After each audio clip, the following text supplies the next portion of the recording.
The knife pressed against my throat isn't what terrifies me most. It's the way Adrian's hand trembles as he holds it. The way his eyes, those storm-gray eyes I've kissed, loved, worshipped, shine with tears that don't match the blade at my jugular. The way his wedding ring catches the light from our bedroom window, the same ring I slipped onto his finger 6 months ago while promising him forever. "I'm sorry," he whispers, and I can smell the wine on his breath. The same vintage we shared on our honeymoon. God, I'm so sorry, but I can't stop now. Not after everything. My back is against our bedroom wall. Our bedroom. The one we painted together last spring, laughing as we got more paint on each other than the walls. The sheets behind him are still rumpled from this morning, when he kissed my shoulder and told me I was the best thing that ever happened to him. He's crying now, actually crying, and I'm the one comforting him. "Adrian," I breathed, hands raised. "Baby, what's happening? Talk to me." His jaw clenches. The knife doesn't move. "You really don't remember, do you? You don't remember what you did to me." My mind is racing. My heart is pounding. What I did to him? 14 years ago, he says, voice cracking. Westbrook High, freshman year. The room tilts. No, that can't be. You made my life hell, Ethan. Every single day for 4 years, you made me wish I was dead. The knife lowers. I don't feel relief. I feel my entire world collapsing. I need to go back to before the knife, before the wedding, before I fell in love with a ghost I didn't recognize. Back to when I was just a lonely man trying to survive in a city that ate people like me for breakfast. I was 28 and drowning. Not literally, though some days when I'd stand on the subway platform during rush hour, I'd think about how easy it would be to just lean forward, just a little, just enough. I hated my job. I hated my apartment. I hated the reflection I saw in store windows, shoulders hunched, eyes hollow, the shell of the person I used to be before the guilt ate me alive. Because I wasn't always this broken thing. I used to be the king of Westbrook High, captain of the swim team, dating the head cheerleader, the guy everyone wanted to be or be with. I had power, and I wielded it like a weapon. I wielded it against anyone who didn't fit, anyone weak, anyone different. I don't like to think about those years, but lately, I can't stop. The memories come at night when I'm alone in my studio apartment with nothing but the hum of my neighbor's TV through the wall. I remember faces, names, the way certain people would flinch when I walked past. I remember being cruel because I could be. I remember laughing when I should have been ashamed. 5 years ago, I started therapy, started trying to become someone different, someone better. I cut off contact with my old friends, the ones who still thought our high school reign of terror was something to laugh at reunions. I moved to New York to escape the memories, but you can't outrun yourself. I was eating lunch alone at a cafe in Brooklyn when he sat down across from me. "The seat taken?" I looked up from my sandwich. He was beautiful. Dark hair that fell across his forehead, gray eyes that seemed to hold entire storms, a smile that was shy and confident all at once. He wore a navy peacoat and carried a leather messenger bag, and something about him made my heart skip. "It's yours," I said. His smile widened. "It's worry. I'm Adrian. Ethan." We shook hands. His grip was firm and warm, and I didn't want to let go. "I've seen you here before," he said, setting down his coffee. "You always sit at this table, always order the turkey club, always read on your phone while you eat." I should have felt stalked. Instead, I felt seen. "Guilty," I said. "Creature of habit."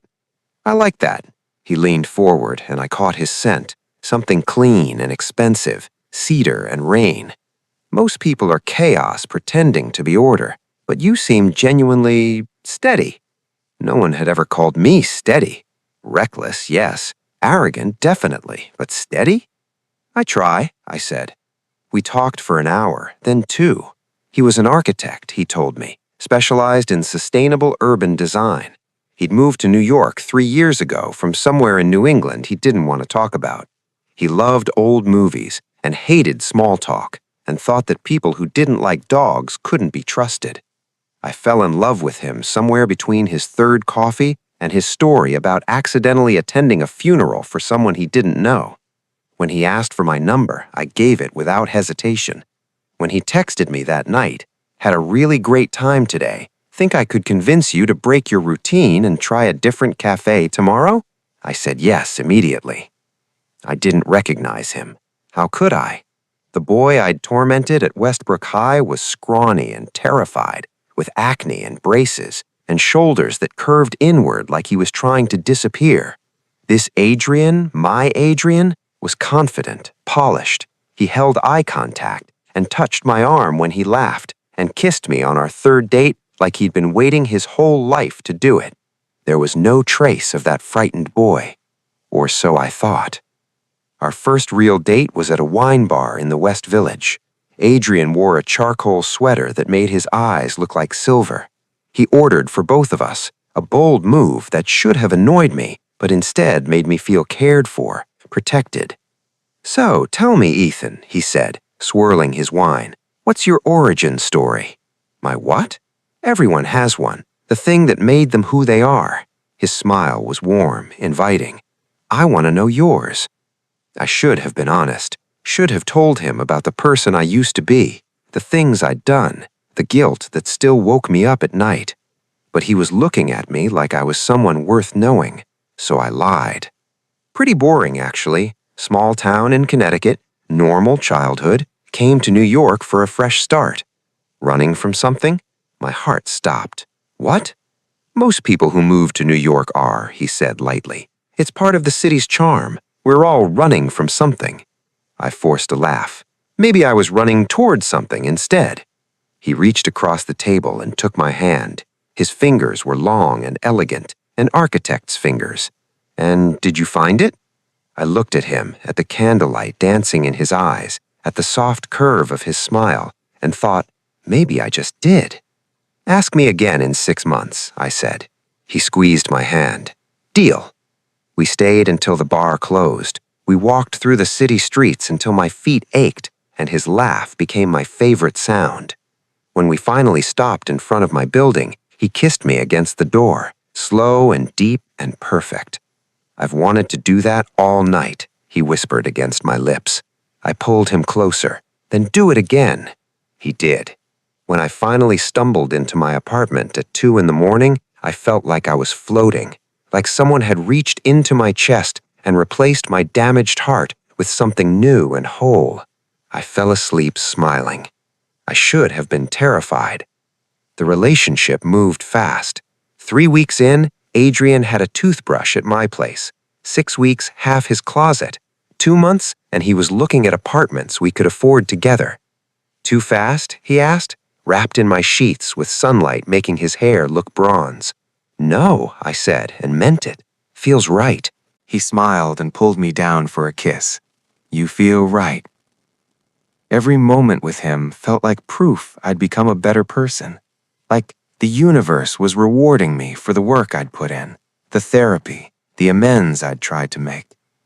He was patient when my anxiety spiked, gentle when I woke from nightmares I couldn't explain. He held me when I cried about things I couldn't name, and never once asked me to be anything other than exactly who I was.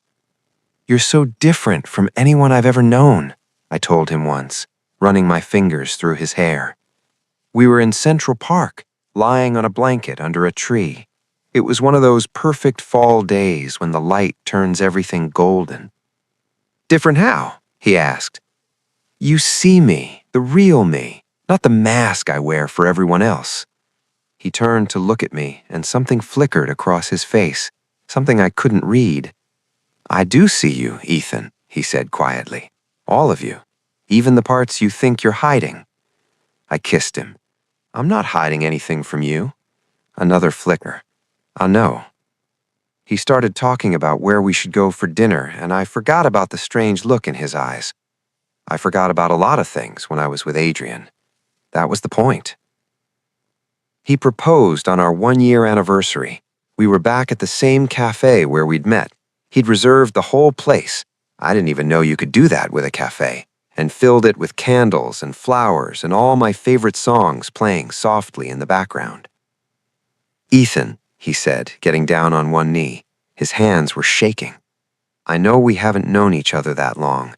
I know this might seem fast, but I have never been more certain of anything in my entire life." I was crying, actually crying. "You've changed everything for me," he continued. "Before you, I was just existing, going through the motions. But you make me want to actually live. You make me believe in second chances and fresh starts and all those things I thought were just pretty lies people told themselves." He opened a small velvet box. Inside was a simple platinum band. "Marry me," he said. "Let me spend the rest of my life making you as happy as you've made me." I said yes. Of course I said yes. Everyone at our wedding said we were perfect together. His friends, architect colleagues I'd met a handful of times, gave toasts about how he'd been transformed by love. My therapist, who I'd invited in a moment of sentiment, told me privately that she'd never seen me so at peace. "You found your person," she said, squeezing my hand. "Hold on to him." I intended to. Adrian's vows made everyone cry. He talked about destiny and fate and how some people come into your life to teach you what love really means. He promised to protect me, honor me, and love me through everything. "You're my second chance," he said, voice breaking. "My redemption." I thought he was talking about himself. When I said my vows, I promised him forever. I meant every word. We honeymooned in Greece. 2 weeks of sun-soaked skin and wine-drunk laughter and sex that felt like coming home. Adrian was tender and passionate and present in a way that made me forget there was a world outside our hotel room. On our last night, we lay tangled in sheets that smelled of salt and each other. "Promise me something," he whispered. "Anything. Promise me that no matter what happens, you'll remember how you feel right now. How we feel." I kissed his shoulder. "Baby, nothing's gonna happen. We're gonna be old and gray and still disgustingly in love." He was quiet for a long moment. "Promise me anyway." "I promise." He held me tighter, so tight it almost hurt. I should have asked why he needed that promise. The first crack appeared 3 months after the wedding. We were at a dinner party with some of Adrian's colleagues. The wine was flowing, people were laughing, and I was feeling more relaxed than I had in weeks. Work had been brutal lately, long hours, demanding clients, and it felt good to just be. "So how did you two meet?" one of the architects asked, a woman named Sarah with kind eyes and an easy smile. "Funny story," Adrian said, refilling my wine glass. His hand was steady. "We actually went to high school together." My stomach dropped. "Wait, really?" Sarah leaned forward. "That's so romantic. Childhood sweethearts?" "Not exactly," Adrian said, his voice light, casual. "We didn't really know each other back then, just went to the same school." "Yeah, different crowds," I forced a smile. "Ethan was popular, star athlete. I was more of a wallflower."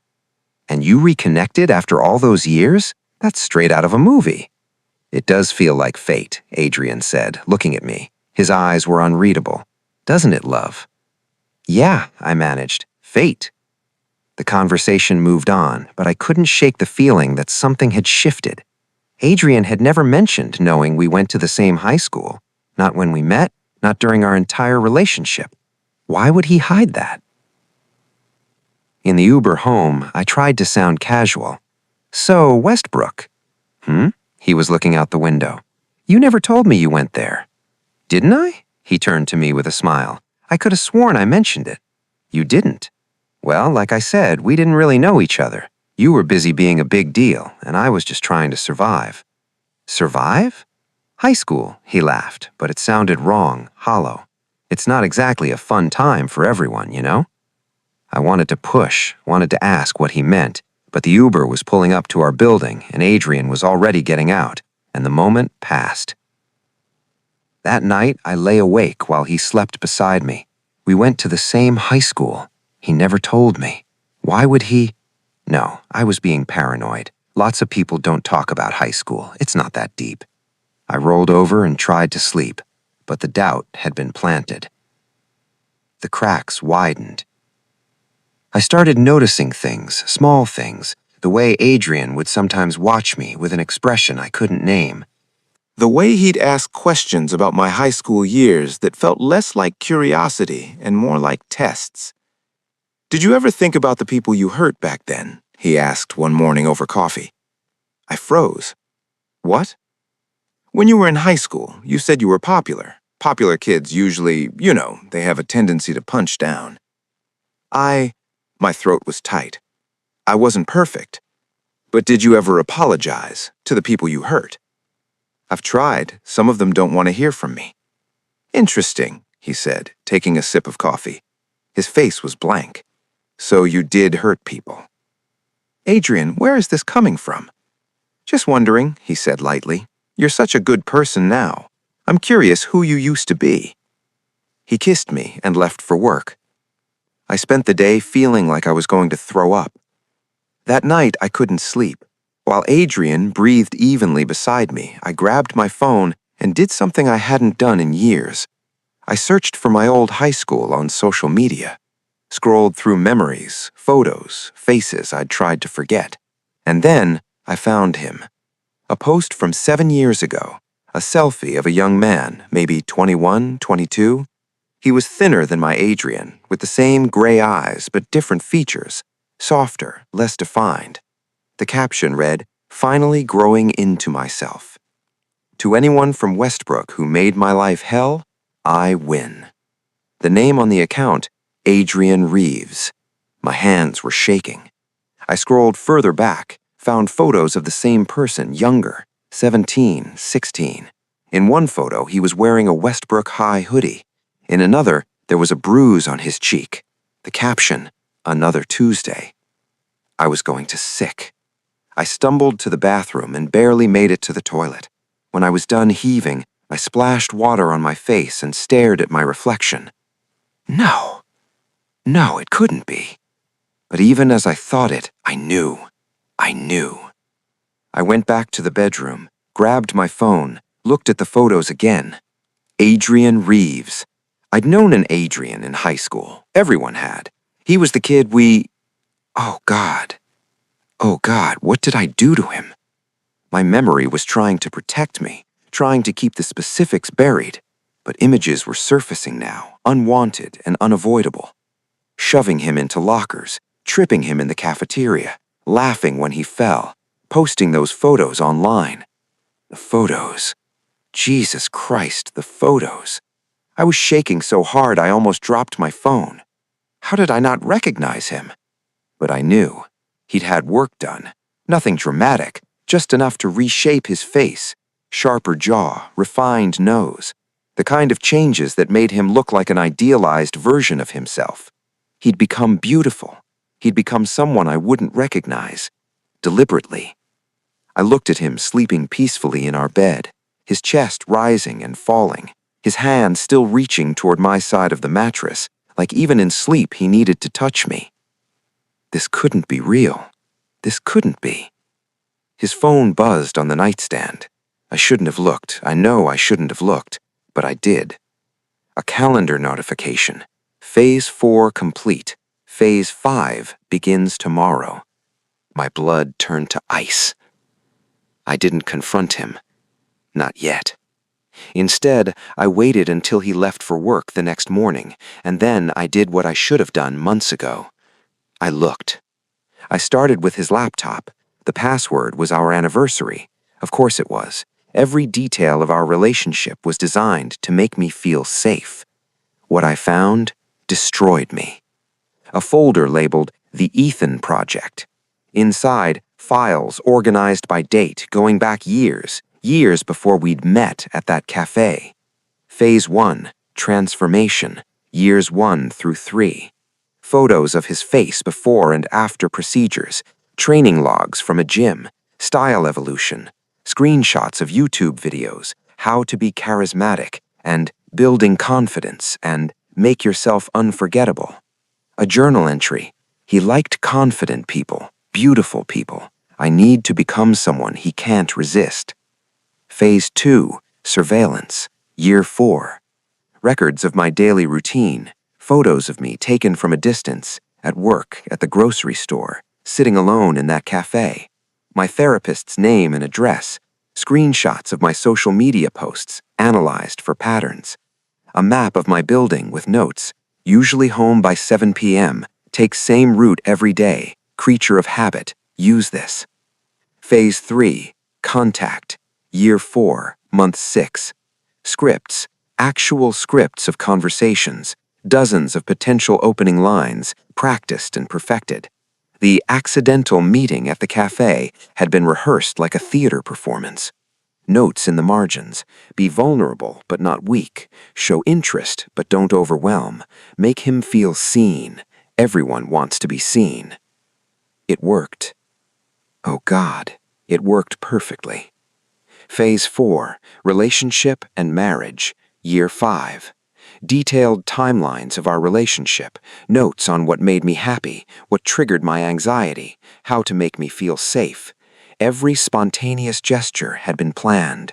The proposal, the wedding, the honeymoon, every moment choreographed. A voice note recorded 3 days before our wedding. I've become someone he loves, someone he trusts completely. In 2 months, he'll be legally bound to me. Then we move to Phase 5. Phase 5, revelation and reckoning. This folder was smaller, just a few documents, but what they contained made my hand shake so badly I almost dropped the laptop. A detailed plan for tonight, for this exact moment, for showing me everything. He needs to understand completely, the final note read. He needs to know that every moment of happiness was engineered, every touch was calculated, every I love you was part of the plan. Only then will he understand what he did to me. Only then will the score be even. At the bottom of the folder, a photo of me from high school, young, arrogant, smirking at the camera. And next to it, a photo of him, 17 years old, bruised, broken. The caption, "This is what you made me. Now I've made you into this." Attached was a photo from our wedding. Me, looking at Adrian like he hung the moon. I was going to throw up again. The door opened behind me. "Find what you were looking for?" I spun around. Adrian was standing in the doorway, still in his coat. He must have come back. Or maybe he never left. Maybe this was always part of the plan. "You," my voice broke, "you did all of this? Everything?" He walked toward me slowly, calmly. "Yes." "You really don't remember?" He laughed, bitter and sharp. "Of course you don't. Why would you? I was just one of dozens of people you tormented. Just another nobody whose life you ruined for fun." "Adrian, Do you know what you did to me, Ethan? Really did?" He was close now. Too close. "You made me afraid to exist. You posted photos of me changing in the locker room online. Hundreds of people saw them, laughed at them, at me. I tried to transfer schools. My parents couldn't afford it, so I stayed. And every single day you made sure I knew I was worthless." "I'm sorry," I whispered. "I'm so sorry. Sorry?" His laugh was wild. "You're sorry? Well, that fixes everything, doesn't it? What do you want from me?" "I want you to feel what I felt," he shouted. "I want you to know what it's like to realize everything good in your life is a lie. I want you to understand that the person you love most in the world sees you as a project, an experiment, a thing to be broken." Tears were streaming down his face now. "I spent 5 years becoming someone you could love. 5 years turning myself into your perfect partner. Do you understand how much of myself I had to destroy to do that? I'm not even Adrian anymore. I don't know who I am. I just know I needed you to feel this." He pulled something from his pocket. A knife. The same knife that would end up at my throat hours later. But right now, he was just holding it, looking at it like he didn't know what to do. I planned to hurt you, really hurt you, make you beg, make you bleed. But then, he looked up at me, and his eyes were full of tears. But then, I fell in love with you. The room spun. What? I fell in love with you, you idiot, he laughed through tears. It wasn't supposed to happen. You were supposed to stay the monster, the bully, the person who ruined my life. But instead, you were kind and gentle, and you held me when I had nightmares, and you learned to cook my favorite foods, and you... He stopped, wiped his eyes. You became someone I actually wanted to be with, someone I didn't want to hurt. I couldn't breathe. Then why the knife? Because I can't stop, he shouted again. I've spent 5 years planning this, 5 years becoming this person. If I don't go through with it, then who am I? What was the point of any of it? Adrian. Don't. He backed away. Don't try to fix this. Don't try to make it okay. You don't get to be the hero. I don't want to be the hero. I just want to understand. Understand what? Was any of it real? Any of our relationship? He was quiet for a long time. When he finally spoke, his voice was barely a whisper. I don't know anymore. We stood there for hours, just stood there, with the knife between us and the weight of 5 years of lies pressing down like gravity. Tell me about him, I finally said. The real you, not the person you created for me. Why? Because I want to know who I really married. Adrian, the real Adrian, looked at me like I'd struck him. You can't want that. He's weak. He's damaged. He's everything you taught me to hate. I was 17 and stupid and cruel, but I'm not that person anymore. Let me meet who you really are. He laughed bitterly. You don't get it. I don't know who I really am. I destroyed him to become this. Then let's find out together. The knife lowered slightly. You don't get to do this, he said, but his voice had lost its edge.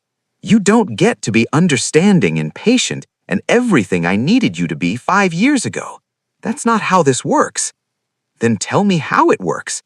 I don't know. He slid down the wall, knife clattering to the floor. I thought I knew. I thought hurting you would fix me. But seeing you now, seeing how destroyed you look, He buried his hands in his hands. I just wanted you to understand, he said through tears. I wanted you to know what you did. Is that so wrong? I sat down next to him, not touching, just close. No, I said, it's not wrong. We sat in silence. Finally, he spoke again. I used to dream about you apologizing, about you getting on your knees and begging for forgiveness. I used to think that if you just said sorry, really meant it, then I could move on. I am sorry, more than you know. I know, he wiped his eyes. That's the worst part. I know you mean it. I can see the guilt eating you alive, but it doesn't change anything. The sorry doesn't undo it. Then what do we do? He looked at me, really looked at me. I don't know, he admitted. The plan ended here. I never thought past the revelation. Did you ever actually love me? The question hung between us. Adrian was quiet for so long I thought he wouldn't answer. Then, I thought I was just pretending, playing a role, but somewhere along the way, it stopped feeling like an act. I'd wake up next to you and forget, just for a second, why I was there. I'd catch myself actually meaning the things I said, actually wanting to make you happy. He stopped, wiped his eyes. You became someone I actually wanted to be with, someone I didn't want to hurt. I couldn't breathe. Then why the knife? Because I can't stop, he shouted again. I've spent 5 years planning this, 5 years becoming this person. If I don't go through with it, then who am I? What was the point of any of it? Adrian. Don't, he backed away. Don't try to fix this. Don't try to make it okay. You don't get to be the hero. I don't want to be the hero. I just want to understand. Understand what? Was any of it real? Any of our relationship? He was quiet for a long time. When he finally spoke, his voice was barely a whisper. I don't know anymore. We stood there for hours, just stood there, with the knife between us and the weight of 5 years of lies pressing down like gravity. Tell me about him, I finally said. The real you, not the person you created for me. Why? Because I want to know who I really married. Adrian, the real Adrian, looked at me like I'd struck him. You can't want that. He's weak. He's damaged. He's everything you taught me to hate. I was 17 and stupid and cruel, but I'm not that person anymore. Let me meet who you really are. He laughed bitterly. You don't get it. I don't know who I really am. I destroyed him to become this. Then let's find out together. The knife lowered slightly. You don't get to do this, he said, but his voice had lost its edge. You don't get to be understanding and patient and everything I needed you to be 5 years ago. That's not how this works. Then tell me how it works. I don't know. He slid down the wall, knife clattering to the floor. I thought I knew. I thought hurting you would fix me. But seeing you now, seeing how destroyed you look, He buried his hands in his hands. I just wanted you to understand, he said through tears. I wanted you to know what you did. Is that so wrong? I sat down next to him, not touching, just close. No, I said, it's not wrong. We sat in silence. Finally, he spoke again. I used to dream about you apologizing, about you getting on your knees and begging for forgiveness. I used to think that if you just said sorry, really meant it, then I could move on. I am sorry, more than you know. I know, he wiped his eyes. That's the worst part. I know you mean it. I can see the guilt eating you alive, but it doesn't change anything. The sorry doesn't undo it. Then what do we do? He looked at me, really looked at me. I don't know, he admitted. The plan ended here. I never thought past the revelation. Did you ever actually love me? The question hung between us. Adrian was quiet for so long I thought he wouldn't answer. Then, I thought I was just pretending, playing a role. But somewhere along the way, it stopped feeling like an act. I'd wake up next to you and forget, just for a second, why I was there. I'd catch myself actually meaning the things I said, actually wanting to make you happy. He laughed bitterly. I fell in love with you while planning to destroy you. How fucked up is that? Pretty fucked up, I agreed. I hate you, he said softly, but I also love you, and I don't know which feeling is real. Maybe they both are. He looked at me. How are you so calm right now? I'm not. I'm terrified, but I stopped, started again. I also understand, not what you did, but why you did it. And I think that's the first step. First step to what? I don't know. Maybe healing, maybe closure, maybe just understanding each other as real people instead of as the villain and victim we've been playing. Adrian picked up the knife. I didn't flinch. He stared at it for a long moment. Then he set it on the table between us. I'm not going to use it, he said. I thought I could, but I can't. Okay? Just okay? What do you want me to say? That I'm grateful? Relieved? I am, but I also think you knew you wouldn't. I don't think you ever actually wanted to hurt me. You just wanted me to feel what you felt. Mission accomplished, he said darkly. We sat there as the sun moved across the floor, as afternoon turned to evening, neither of us moving. Finally, Adrian spoke. I think I need to leave. My heart stopped. Leave? Not forever, maybe. I don't know. But I need space. I need to figure out who I am when I'm not Adrian the revenge plot. And you need time to process this without me watching you. Where will you go? Somewhere, anywhere. Does it matter? Yes, I said, it matters to me. He smiled sadly. See, you keep doing that, being exactly what I need. It makes it so hard to hate you. Maybe you're not supposed to hate me anymore. Maybe. He stood up. I'll get my things. I watched him pack, watched him fold clothes we'd bought together, collect toiletries from our shared bathroom. Every item felt like a piece of my heart being torn away. At the door, he stopped. Ethan? Yeah? Thank you for not trying to stop me. I'm not giving up on you, on us, whatever we are. I'm just giving you space. What if I don't come back? Then I'll wait anyway. He looked at me for a long moment, then he left. I didn't cry until I heard the elevator doors close. 3 months passed. I went to therapy 3 times a week. I talked about everything, the bullying, the relationship, the revelation. My therapist listened without judgment and helped me understand that both things could be true. I was a victim of manipulation, and I had also been a perpetrator of cruelty. You're both trauma survivors, she told me. His trauma is obvious. Yours is more complex. You're living with the guilt of who you used to be. Does that make us even? I asked. Trauma isn't a scoreboard. I sold our apartment. Too many memories, too many ghosts. I found a smaller place in Queens and started over. Again. I wrote letters to Adrian, dozens of them. I never sent them. What would I say? Sorry? I love you? Come back? All true, none adequate. On a Tuesday in April, my doorbell rang. I opened it. Adrian stood there, holding a duffel bag and looking like he'd been through a war. Hi, he said. Hi. Can I come in? I stepped aside. We sat in my living room, a living room he'd never seen, and looked at each other. I went home, to Connecticut, saw my parents, saw my old therapist, tried to figure out who I am. Did you? Getting there. He smiled weakly. Turns out when you spend 5 years becoming someone else, finding yourself again takes time. I've been doing the same thing, I said, trying to figure out who I am when I'm not running from my past. And also getting there. We were quiet. I missed you, Adrian said, which is insane. I should hate you.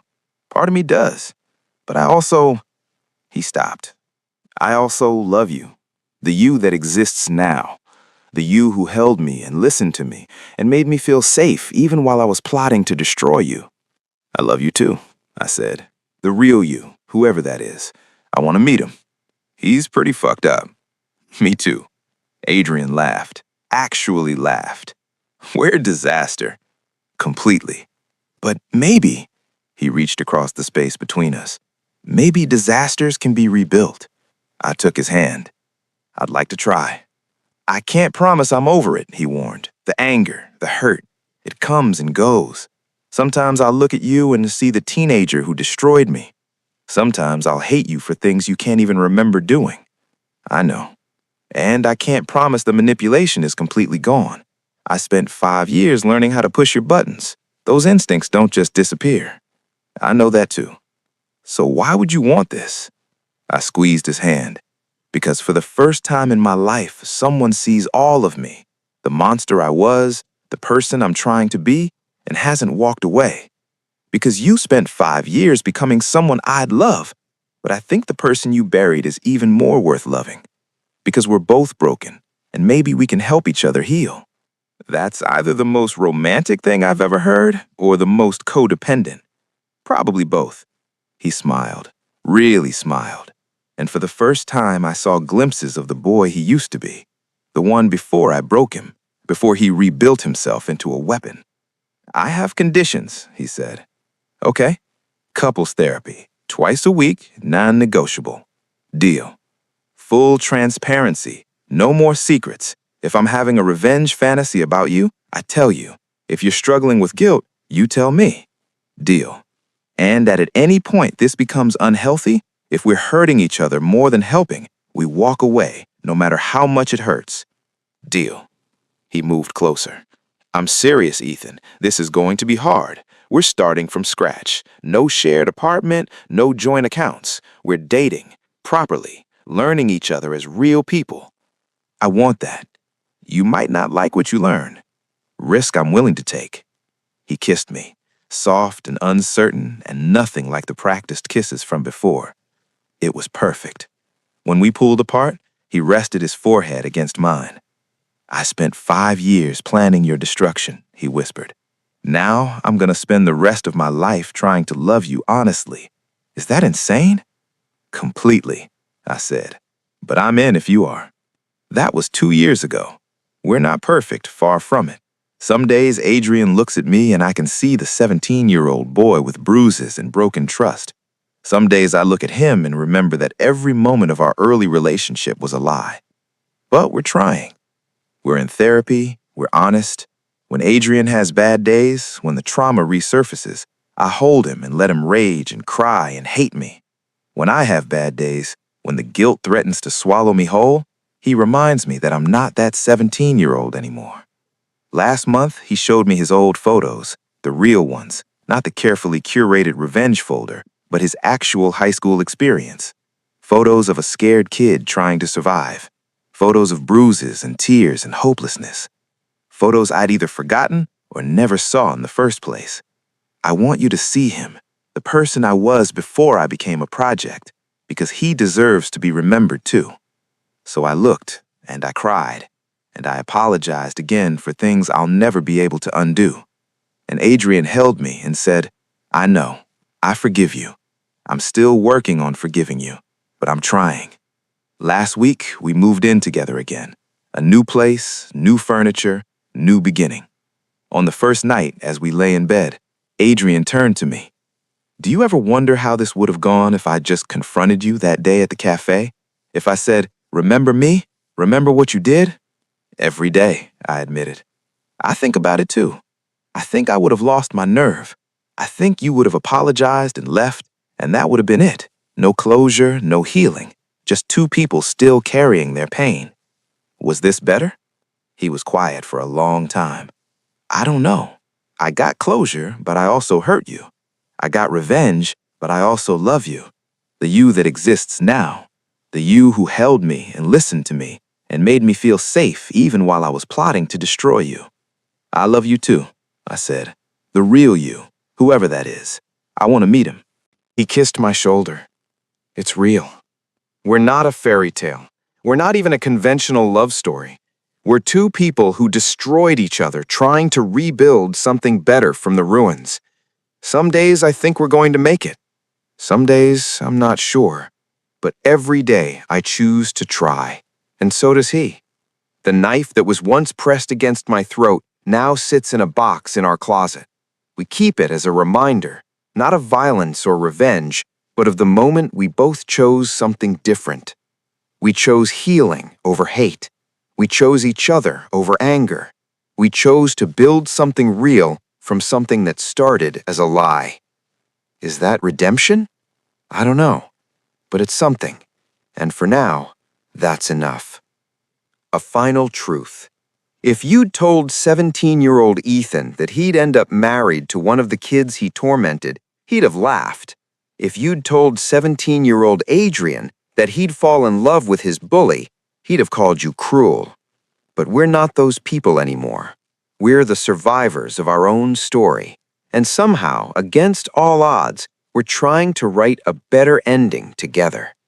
Not because what happened was okay, not because the hurt doesn't matter, but because we both decided that our worst moments don't have to define us. We can be more than our trauma. We can be more than our mistakes.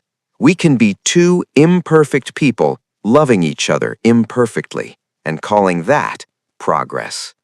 The revenge plot that was supposed to destroy us ended up being the thing that saved us both. And every day we wake up and choose each other again. It's not a fairy tale, but it's ours. And that's the most honest love story I know. The end.